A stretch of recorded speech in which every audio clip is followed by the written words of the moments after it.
I will be moderating today's Once Upon a Time panel. We are so thrilled to have these celebrities here today. Wait, who do we have? Do we have David Anders in here already? What's up? Hi, how's it going, Dr. Frankenstein? How are you?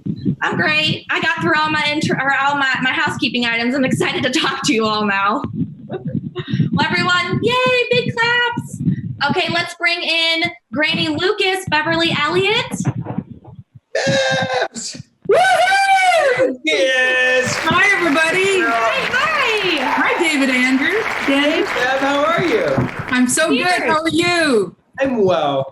Oh, my gosh. Hello, world. We're talking to the world right now. Yes, you are. You actually are. All right, let's bring in our next celeb. We have Sleepy Faustino Di Bauda. Hey, guys. Hello. You make me tired. Cheers. Cheers to you. We have bashful Mig Macario. Hi, everybody. I got my mug too. What up, me? I love it. Oh, sweet once backdrop, Megs. That's dope. I'm nerd. That. No. I love it. I'm a nerd. Let's give a big virtual applause for dopey Jeffrey Kaiser. Yeah. What's up, everybody? What's up, Jeffrey? I'm not a tree anymore. Hello. Let's bring in King Arthur himself, Liam Garrigan. King is here. King is here. Yeah. Oh, I love it. The mug game is very strong right now. Let's all give a big virtual applause for Queen Guinevere Joana Metrass.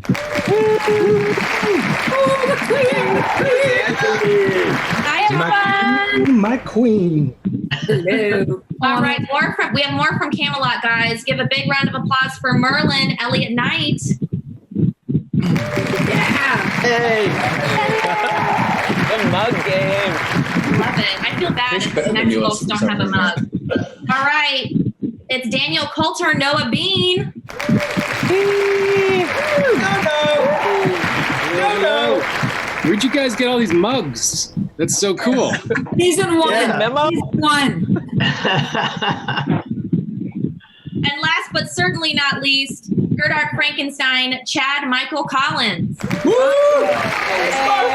Hey. My fucking brother. How are you? You son of a bitch. Why don't you pour me what you're drinking there and a little bit of this, please? Over the Zoom, if you could. Thanks. I love it. Welcome, everyone. The fans are so excited. Is this a reunion for you all as well, for some of you? Oh, Yeah. Yes. Yeah. Absolutely. That's awesome. I love it. We have, oh no, go ahead, Liam. I was just saying I haven't seen Elliot since we filmed. Bumped into Yeah, Joana me neither. times Me neither. in the UK. But and Beverly, I haven't seen you since. I know. Remember we went to see Book of Mormon? Yeah, 100%. Yeah. Oh, I'm so jealous. Oh man, I wanted to. And I see ran that. into you about 2 years ago Visuals. in Vancouver. Last, I believe. Me? Yeah. Yes, that's right. Yes, we did. Yeah. That's right. Oh, that's awesome. We love it. Reunions all around. All around. Well, so a lot of fans have been binging Once Upon a Time during quarantine because it's a great show. Personally, I watched it on maternity leave and it saved me from a lot of sleepless nights. So thank you guys very much. A lot of the fans would like to know what you guys have been binging during quarantine. Beverly, want to start with you? Oh, sure. Or reading or watching? Yeah, we love, my partner Chris and I, we love British crime dramas. So we pretty much watched everything on Acorn TV, and now we bought BritBox. We figure for $8 a month we can see, thousands of hours. But whenever that gets too intense, because they get really intense, they're so well made, we go back and watch The Office and just put 20 minutes of The Office on and go, okay, everything's fine, and we laugh, and yeah, because it goes, the emotions go up and down. So, Well, Bev, the English Office or Steve Carell's The Office?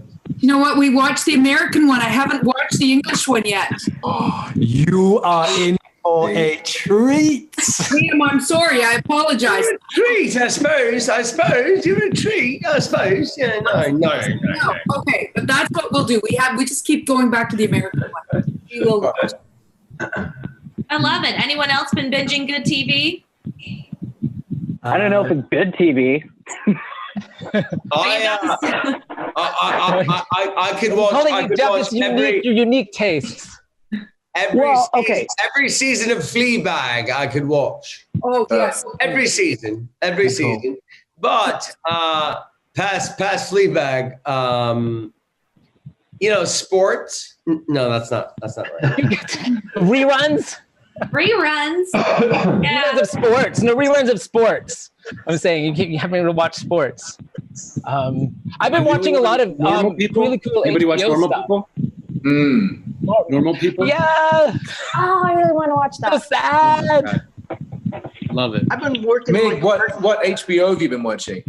Betty. I've been watching a bit of Betty. I don't know if you guys know that. It's about these young skate gals in New York. Yeah. And without getting too heavy, but I'm into the documentaries, the Jeffrey Epstein, but a lot of the food reality shows. Food reality shows have been really Chopped. I've been watching Chopped, which is always a fun thing. Chopped always holds up. Chopped holds up. Oh, right.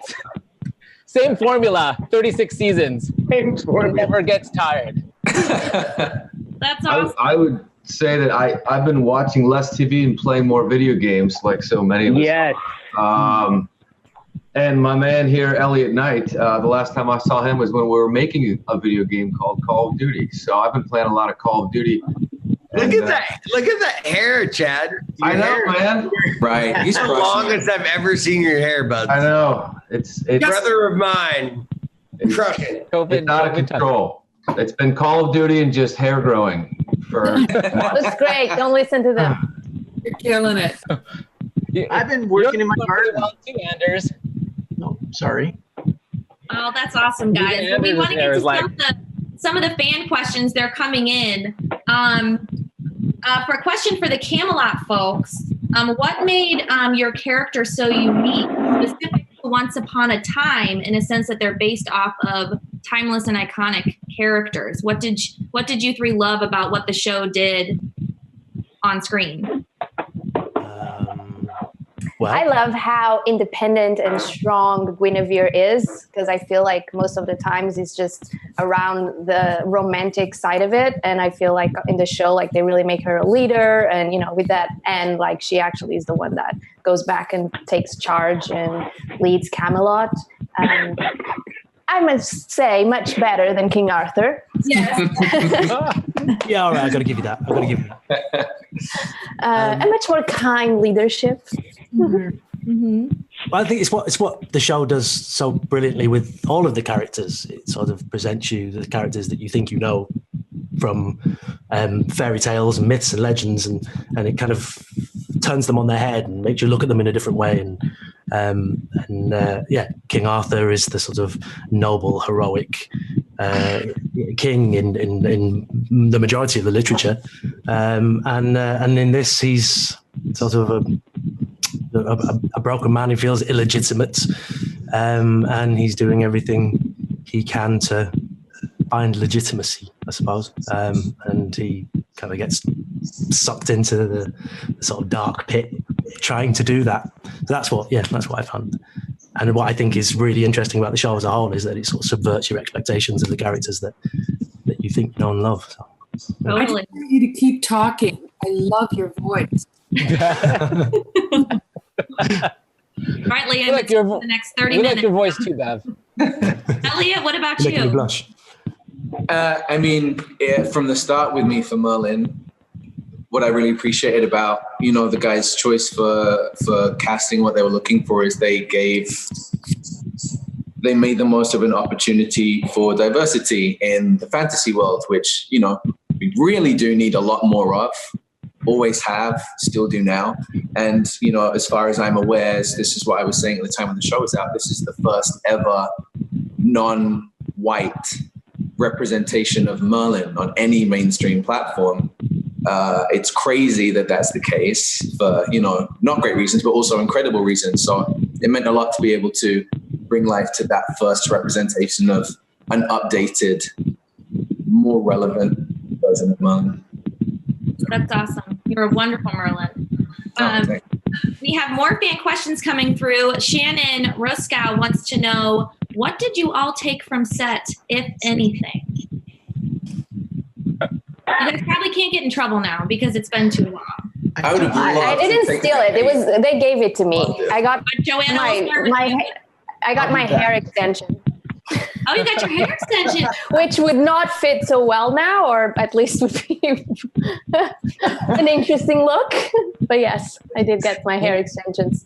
Good job. You know what I've been saving, Liz, is I always, because we always have our little dwarf noses and ears. Every time you have to kind of refresh them, but I've kind of kept them, and I'm wanting to put them into put them encased in some what is it, that plastic thing, so it lasts. But it was a really I have that too. Amazing time. That's why I was looking for my chair back. I never brought mine on eBay. Did you steal that, Fausti? Faustino, you stole the chair back?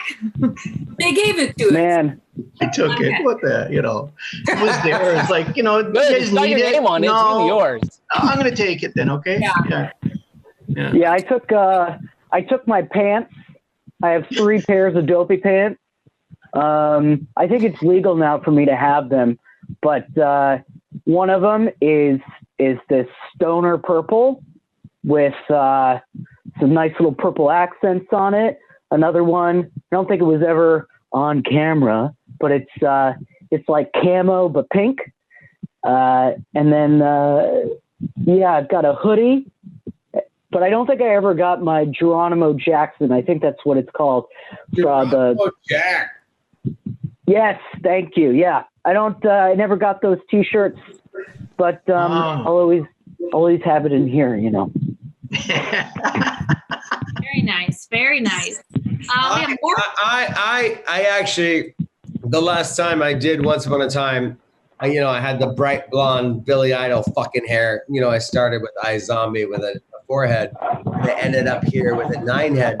Anyway, I made demands. I was like, if you want to come back again, I need to be wearing the steampunk fucking Frankenstein shit.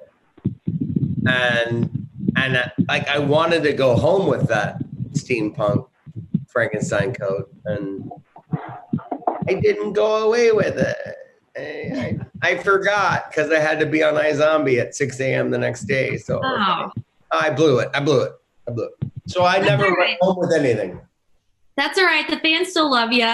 We have more fan questions coming in. Cindy Decker Duell wants to know if you all could play any other character on the show or be in another fantasy group. Captain Hook. Anybody else? Snow White. Delina. Snow White. Bev would be Rumpelstiltskin. I love to see that, Liam. Pinocchio. Why? No, Robin Hood. Oh yeah, Robin Hood. What about you, Noah? Well, I mean, the kind of the coolest thing about that gig, as I remember, was that we kind of all got to play other versions of our character. So it was I think I played the David, you took me back to life. Yeah. Some terrible version of my wonderful character. I tried so hard. It didn't succeed, as I remember, but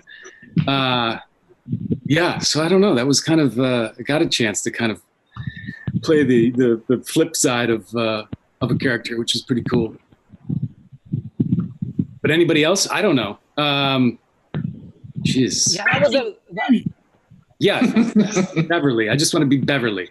Not even her character. That was a fun episode where we did the alternate. There was an alternate universe where everybody played evil. So that was cool. The dark dwarves and we kidnapped the evil one. That was a really fun twist. Or maybe one of those bridge souls. That's so much fun. Yeah, crushing people's hearts. Yeah. Yeah, I'd like to be a French troll. They're pretty kick-ass. To be like an awesome, powerful woman in that universe would be amazing. I'd love to do that. Seems like it'd be the most fun. Do what, Elliot? To be Regina. That'd be my favorite thing. Oh, she's awesome. Incredible. I would love to do that. That'd be my twist, for sure. It is twist your Lollaparia mustache. Twist that. Jeff, I'm sorry, I can't stop looking. Are those lightsabers behind you on the wall there? Oh yeah. You wanna see some? Yeah. They were here. So this one was actually made by a fan. So yeah, it's pretty heavy. You could beat the shit out of someone with this one. I haven't done it, and this is my ex-wife's, so I got to keep it. That was a good thing out of that marriage. Let's see. And then there's this one. Oh, you know, a little bit. Here's this one. Let's see. What can I make it do? Nice.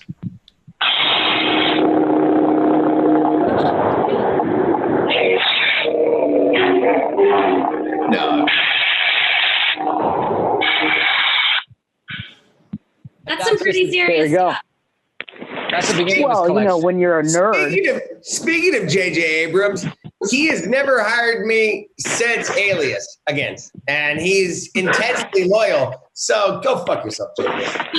Jay, if you're listening, JJ, next Star Wars. Coming one. What happened? I blacked out for a second. I blacked out. You are plugging the Star Wars panel we have at 1 p.m. Pacific later today. Oh my God! Do you want me to With join J.J. Abrams. With J.J. No, J.J. Abrams, unfortunately, will not be in that panel. By the way, whoever's watching right now, I owe my entire career to JJ because he fought the studio for me. He auditioned me with 18 different accents for Alias, and like I wouldn't have a career. I wouldn't be talking with you guys right now without JJ Abrams. And I understand he's a pretty great talent. Yeah. And you crushed it. All right. Still my favorite character on Alias, David Anders. Yeah. Still are. You are still my favorite character on Alias, man. We talked about it all the time. Well, that's brotherly love right there, brother. Before I knew you. Dude, hey. This is just going to be a sidebar with me and Chad. Chad, do you want to fucking play basketball today? Yeah, you want to go? Yeah. Cool. Like, there's a court, like, just over there. Like, come over to Highland. Social distancing. Social distancing. Anyway, let's get back to it. We're just bringing people all together. Well, you're going to have to play a game of pig or horse because it has to be social distancing. Play with gloves on. Play with gloves on and masks. Shannon We'll Russo. play a game of Once Upon a Time. There you go. Shannon Rusco, another super fan question. What was your favorite storyline from your character? We'll start with the ladies. Joana or Beverly, would you like to go first? Let Joana go. I'm not understanding the question. So what was your favorite arc that your character had, or maybe even like a favorite episode that you really loved what your character did? Got it. Well, yeah, my favorite episode is for sure episode 4 of season 5. Because I like when they go back and explain. It's when you finally, because there's always this little thing about Guinevere that you can't fully pin what is it, and I do love the turnaround on the spell thing and the spell being mending something that is broken, and oh yeah, her heart was actually broken by King Arthur himself. And I'm not that guy. yeah, I'm just I love that. I love that. That's pin in that term. Nice. My favorite episode, of course, was 115, season 1. When it's revealed that Ruby is the wolf, and oh yes, Granny brings out her crossbow, and it kind of established who my character was, the other side of my character. Up until that point, I was just I was, an old lady running a bed and breakfast. So to play that other side back in fairy tale land, and that whole episode was fantastic. We shot on top of the mountain, and there was snow, and it was just exquisite. Yes, David. No, if I can piggyback you, Bev, I waited an entire year to become Dr. Frankenstein. I was like, when is that gonna happen? And I had no idea it was gonna be shot in black and white. And it was like this year of playing this lecherous Dr. Whale. Right. And then it was like, holy shit! Oh, I'm Dr. Frankenstein. Okay. You didn't know all. I didn't know we were gonna shoot it in black and white. What was in camera? It was in post, but yeah, that was so cool. That was really and I have to tell you this story, and I don't want to start crying, but Bobby Carlisle, and I think we can all speak to this, those who work with Bobby, like he was, there's 18 hours of makeup or whatever the fuck, that goes into Rumpelstiltskin. And it was my episode. It was my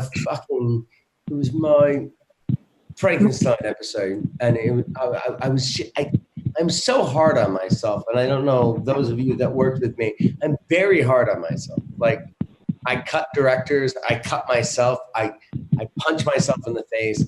And I just said, I'm so sorry, Bobby. I'm so sorry. He's like, sorry. It's rough. You never fucking say you're sorry to me. You never fucking say you're sorry.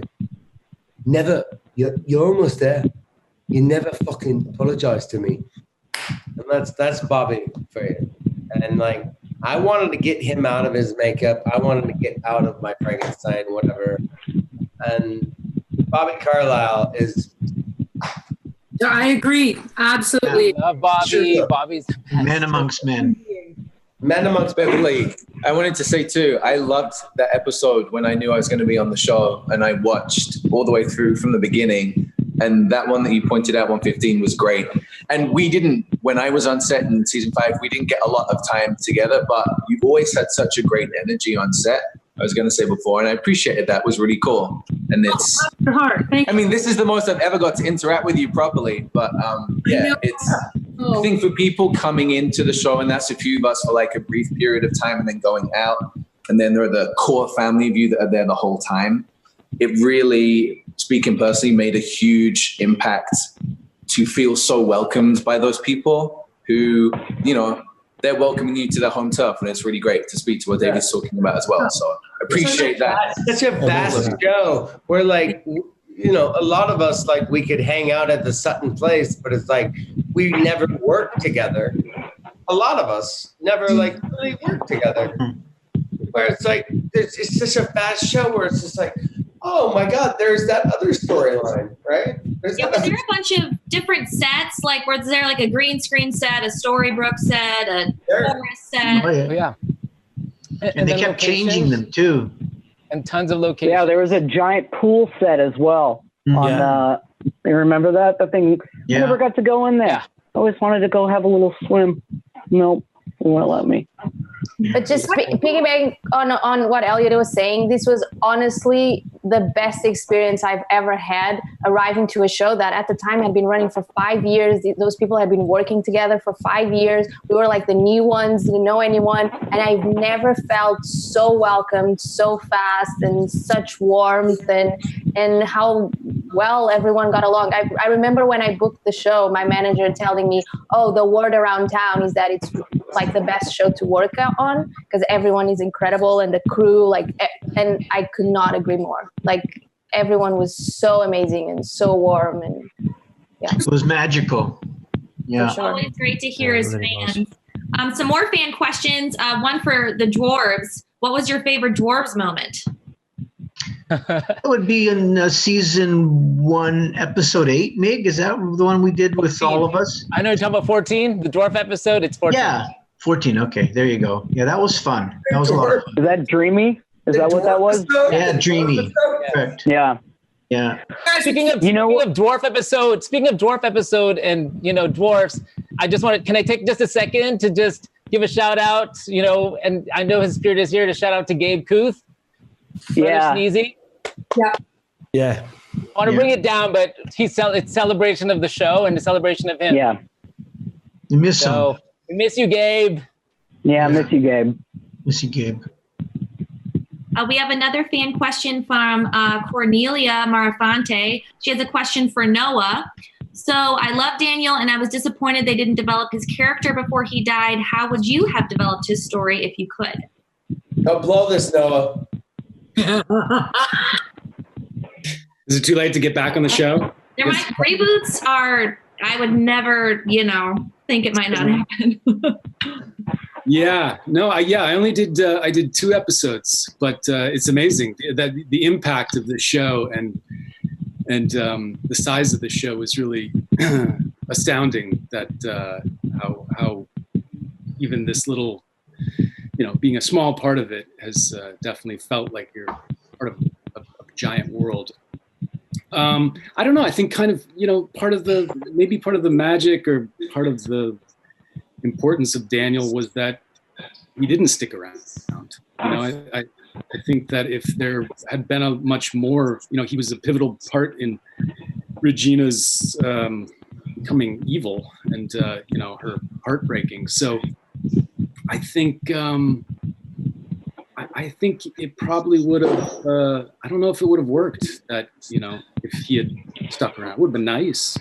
But I tried. But then Dr. Frankenstein turned me into a zombie. Hey, he did the same to me, man. Don't feel bad. Yeah, that's his thing, I guess. But yeah, no, it was. I don't know. I think in a way he had to go. It was that true love that kind of she kept in her heart and carried with her. But Daniel was destined to not make it out of the stable.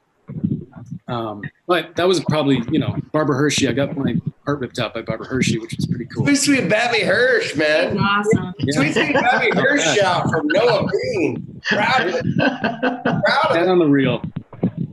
Yeah. We have another question from a fan, Nancy M92. If the actors could talk to their younger selves who are just starting out in the industry, what words of wisdom would you give yourself? Wow, great question. We'll start with, go ahead. I think just never give up, keep learning. I think studying is a huge part of it. People just want to just jump in, but I think training and studying and, and just be kind and don't be a jerk and just be kind to people and study and connect with people. That would be my talking to myself when I was younger. Yeah. Faustino, do you have any advice? Always put a little bit of yourself in the characters that you portray. It's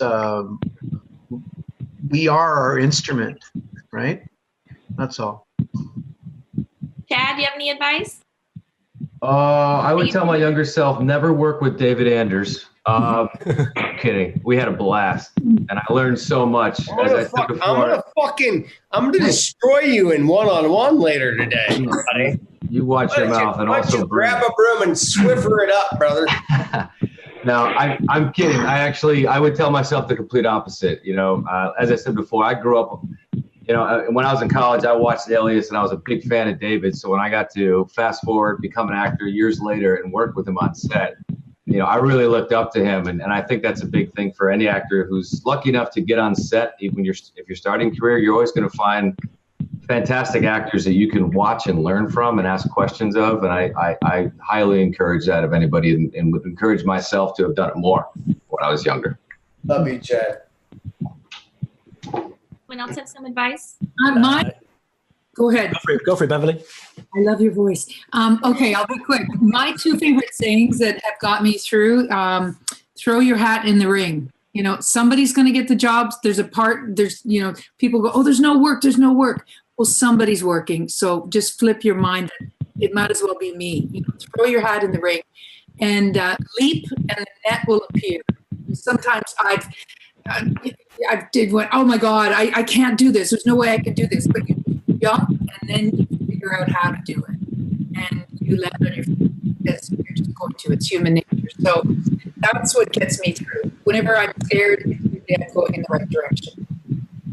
Great advice. I just thought of something go ahead, Liam. Oh, no. Oh, go for it. Crack on. I just thought of before I even got the role on Sleepy, I was just going out for commercial audition after commercial auditions for 3 years with my agent. And then one day I gave him a call and I said, hey, what's with that? I mean, I kind of like to get onto some TV and film. And he says, well, you haven't even booked a commercial. I says, yeah, but get me an audition and I'll kill it. And he says, well, it's not that easy. So anyways, the next audition I got was Once Upon a Time. So if you don't ask, you don't get. Mm-hmm. That's all. Nice stuff. Yeah. Relish every moment in the moment. Enjoy the moment for now, and don't look beyond. Don't look to what's next. Something Ron Rifkin told me on Alias. He said, "Always be 10 minutes early, and know everybody's lines." And I've always nice. But I also am known to play jazz with every fucking I play jazz with it. Like it's like no, I can make the line better. So. All good advice. Keep creating opportunities for yourself. Live in the moment. Learn your lines. All good stuff. Well, we're almost done. We wanted to give all of you a chance to thank the fans for joining us today. So if you want to do just maybe like a quick round robin to say thank you to everybody. I mean, we have a lot of onesters here. People are loving this. We could start with the ladies. If you want to say any parting thank you words to the fans that have joined today. You go first, Beverly. I'm sorry we're done so fast. I just feel like we're getting going. Hardly got to talk to Joana. Okay, I just thank you, fans. You guys are the best fans in the world. You have this show. We've been closed for how long, or wrapped for how long, and it's still alive and well, and the fan base is growing. I've got little girls that run around in the alley behind my house that have just started watching it. So we're getting new generations of fans, and it's just. I'm goosebumps from top to bottom. I'm so privileged to be a part of this cast and this wonderful magical show. So, bless you all. Yeah, I want to say thank you and say how humbling it is, how dedicated the fans of this show are. I had never experienced anything like this. The same as Beverly was saying, I've worked in things where there's very strong fans in the moment that the show is filming and airing, but the fans of this show, they just stay and their love stays, and it's beautiful and so humbling. And I want you all to know that we never forget that we are only able to do this because of you. Like, you are what makes all of this possible, and I take that very seriously, and I'm so thankful for all of you and for your love. And just to go back a bit on the advice thing, for me, the main thing is always believe anything and everything is possible, and believe in yourselves. Like, I was watching this show, the first season, when I was living in Portugal, was not even thinking about being an actress abroad, even less in LA, like having not thought about it at all. And then one day there I was. So everything is possible, and always believe in yourselves. Wow. Thank you, Joana. What about the guys from Camelot?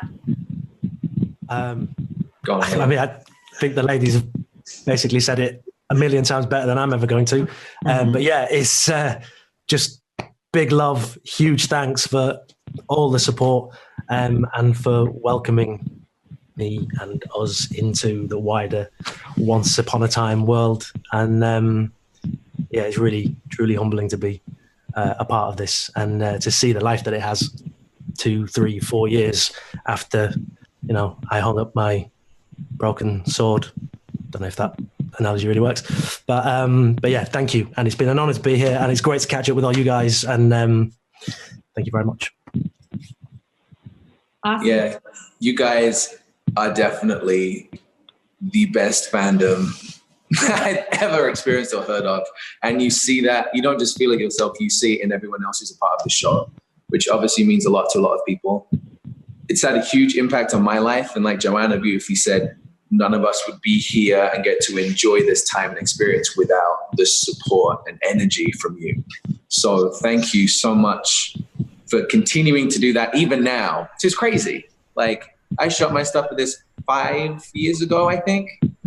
And here we are now still celebrating that. And it's to think that it's made that much of a connection with people is really incredible. So thank you for that. And on the advice, I agree with Joana, and I'd say that know that the value of everything, first of all, lies in you. Before any character, before any story, every person, every kind of identity, every perspective on life has its own value to tell, and it deserves a seat at the table, no matter how different you might feel. And you have to know that if you want others to know it too. So start with that, and then you won't have to try as hard, hopefully, to unlock the doors that you should be allowed to go through. Thank you.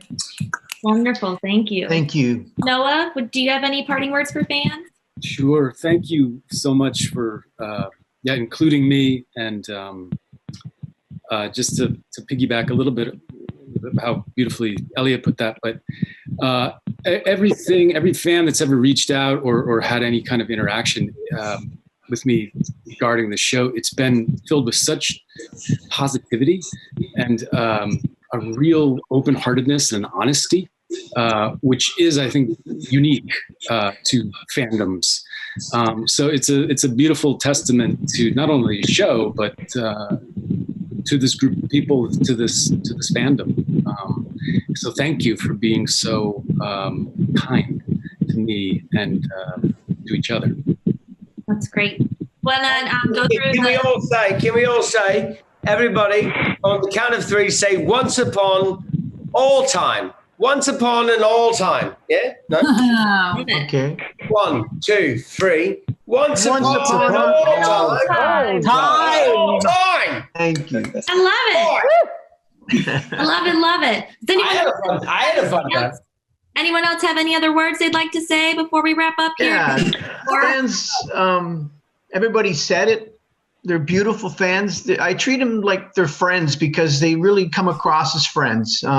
They're polite. They're thoughtful. They're amazing in all aspects. And the one thing that ties it all together is they have this love for the message that the show brought forward. And what else can you ask for? Beautiful people. Thank you. Here. Yeah. I want to thank the Oncers for being so passionate and being part of this magic and always speaking their voice. And, everyone has different opinions, but they always come together, and they've always been part of this magic in 7 years of my life. So thank you. And let's keep this memory, this joyful celebration going. Yeah. All those evil regals, dopesters, there are minimals of us. Knights of the Purple Hat, shout out to Alice, Amy Hood, Metal Amy, if you're out there. And the Oncers are a force to be reckoned with. If they want something, they get it. And that's a pretty amazing thing. Like destroying mountains, got it. Some advice coming from someone with a very interesting experience. Put yourself entirely into whatever it is that you want, even if down the road you decide, you know what, I'm done doing it. I'm going to go back to school for reals and get my master's in poli-sci. Just saying, that really happened. Dad, any parting words? Yeah, to echo, Joana and Elliot and Noah and everyone else who offer such wonderful things about the fan. It's so true. I played a very small part in this otherwise long, ongoing magical series, and you wouldn't know, in my interactions with the fan. They've made me feel just as big, as important, as Prince Charming, which is really, really sweet and speaks volumes to the wonderful interactions I've had with all of them in person, on Twitter, everywhere else. It really is the best fandom that I've ever experienced, and I'm really grateful for that. And like everyone said, wait, Chatty Mike Carls, was that a direct Josh Dallas reference? Because he is a gentleman and a scholar. He's a gentleman. I met him. I've seen it. I've seen it.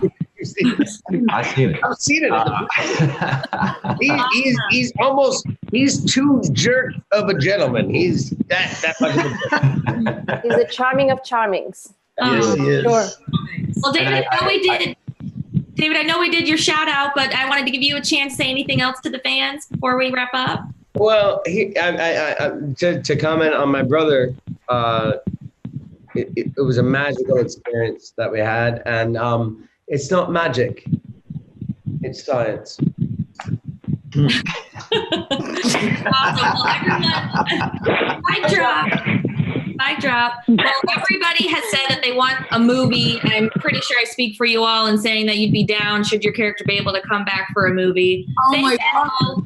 So much for joining. Everyone give a huge virtual applause. Let's give a shout out to our celebs one more time. Beverly Elliott, Faustino Di Bauda. Thanks for having us. Jeffrey Kaiser. Hi, thank you, Liz. Joana Metrass, Elliot Knight, Noah Bean, and Chad Michael Collins. Feel free to sign off, guys. We hate to see you go, but remember, everybody, we have those one-on-ones and all those special experiences available. Let's say goodbye to our celebs right now. Thank you all for joining. Hey, this is Alex Malari Jr., and you are watching Fandom Spotlight. Be sure to hit that like button, share, and subscribe. Your Emperor commands it. Thanks for watching.